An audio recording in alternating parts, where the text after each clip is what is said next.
umaga sa inyo lahat and welcome back to my channel. So, nakita nyo sa intro ko, ayan po yung papaya ko and nakalagay po lang siya sa plastic container. So, again, sa mga bago po dyan na makakapanood ng mga video ko, nandito po tayo ngayon sa Japan and kung gusto nyo mag-alaga po ng papaya, yes, doable po. Kahit sa plastic container lang or sa paso, basta malaki kasi ang papaya lumalaki. So, gusto ko lang ipakita dito na kaya nyo po mag-alaga ng papaya or kung ano man gusto nyo alaga na halaman. Kahit wala po kayong pwesto or lupa na mapagtatamnan, doable po kahit sa mga plastic container lang. So, sample na po yan Ito yung papaya ko na nakadirekta sa lupa. At ayan pa po yung iba. Yung mga bayabas din tayo dyan. Mansanas. And ayun pa po yung isang bayabas ko. Nakalagay lang po yun sa timba. Timba ng langis na nakuha ko sa kumpanya na pinagtatrabaho ko. Ayun po, may bunga.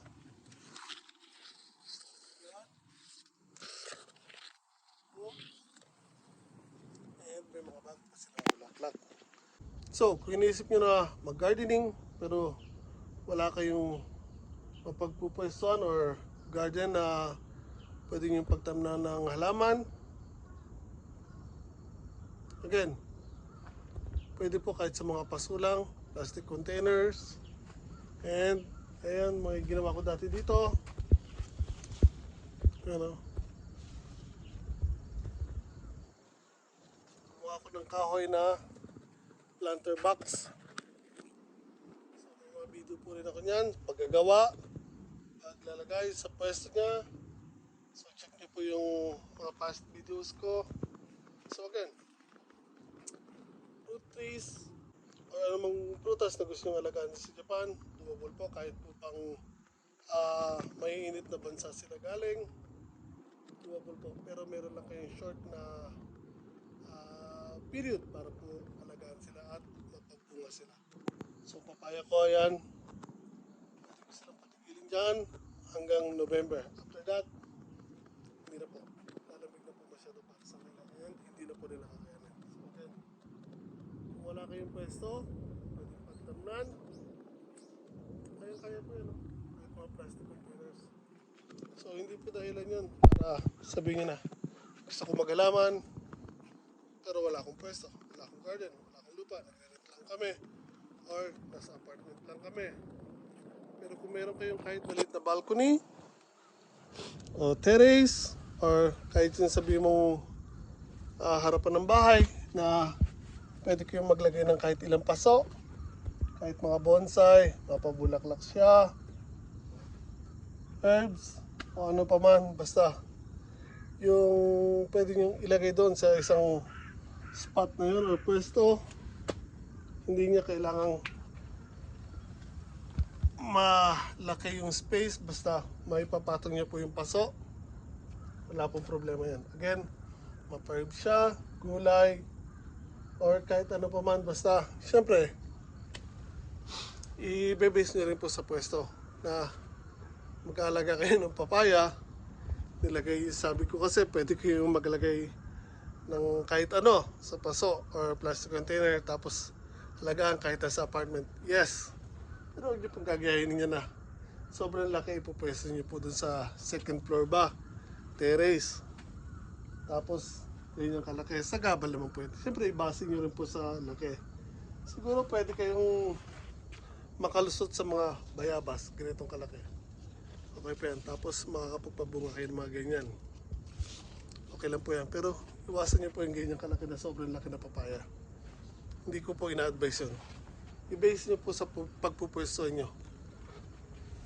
And again, kahit mga bonsai flowers or kahit mga sitaw, kamatis, talong, yan, okay lang po yan kung wala kayong garden kasi meron kayong paso. So again, ang paghahalaman naman po, hindi porket gusto yung maghalaman. Halimbawa, meron ako ditong, usually kasi makakabili kayo ng mga halaman dito sa Japan, mga nakalagay sa ganito, yung plastic na nalagyan. So, hindi nyo po silang, or hindi nyo sila may expect na mamumunga o magpaproduce ng magandang bunga at lalaki ng maayos kung hindi nyo po sila alisin dito. So again, kailangan nyo po silang ilipat sa mas malalaking lalagyan.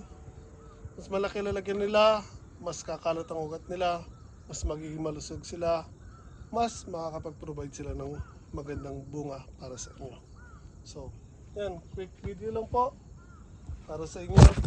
Kahit mga sili, yan, kung mahilig kayo sa mga sili ng mga hang.